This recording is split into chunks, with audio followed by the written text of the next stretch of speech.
You have articulated a plan, you have executed it so well, the planning and the budgeting, you did not miss any detail. But then along the journey, the plan fails. What happens? Welcome, my name is Josh, and it is a joy to be with you even as we share the words of this devotional. Um, Such is a story of a couple, and the setup is in a wedding. The couple had really planned well.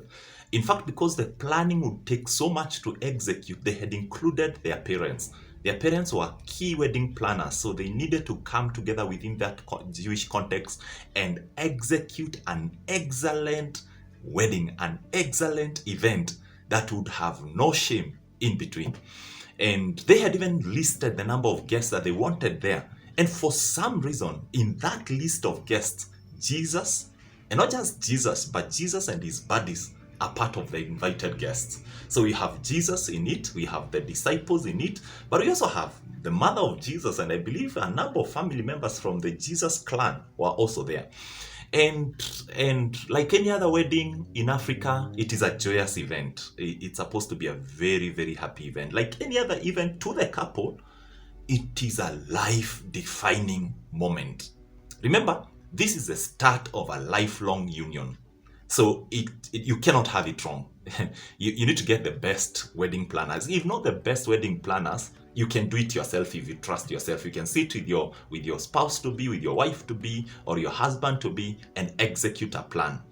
But then, just when Jesus had walked into this event, which he was already invited, then the mother of Jesus has not so good news to Jesus Christ. And so she finds her way to her son. And she goes and reports to the son. And this is found in John chapter 2 from verse 4. He says, Woman, he says, son, they have no more wine. And Jesus looks at the mother and responds in verse number 4, Woman, why do you involve me? What business is it of mine that these guys have no more wine? Why are you calling me at this point? And the amazing thing is how the mother relays that information to the servants. She goes to the servants of the event, the suppliers, and tells them, whatever this guy will tell you to do, do. Now, it takes someone who knows someone to know what they are not saying. And I don't know about you, but a number of times my plans have failed me miserably. There are times that as a good head of the family, I've taken pen and paper and calculated to the coins, to the cents. And I'm good at that. And I know what goes into fueling. I know what goes into purchases of food. I know what goes into paying of the bills. I know what goes into paying of the rent. I know what goes into savings. I have done that so well before.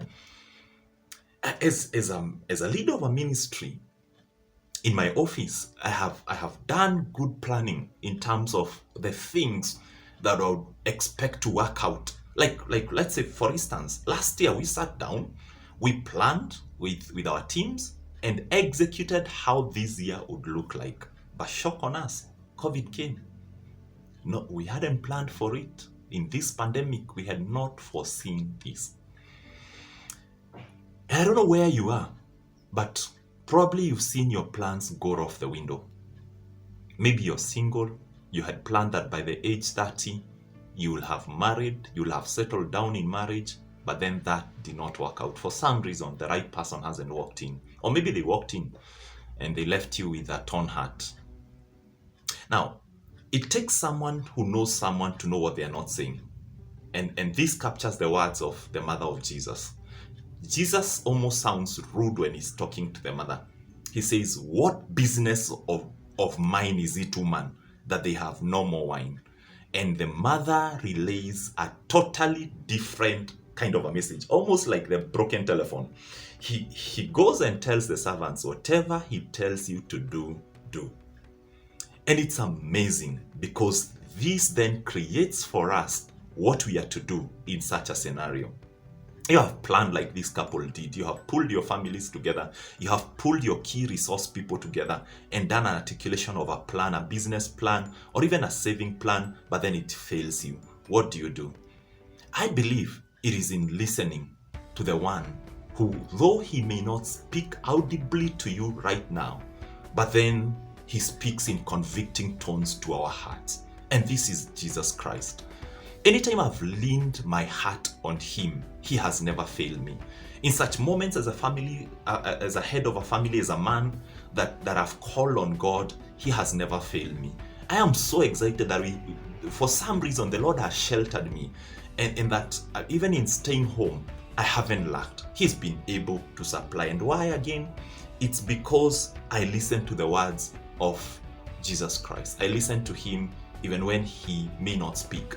The mother of Jesus has a tone, a different tone that he relays to the servants. And out of this, whatever he tells you to do, a miracle is birthed.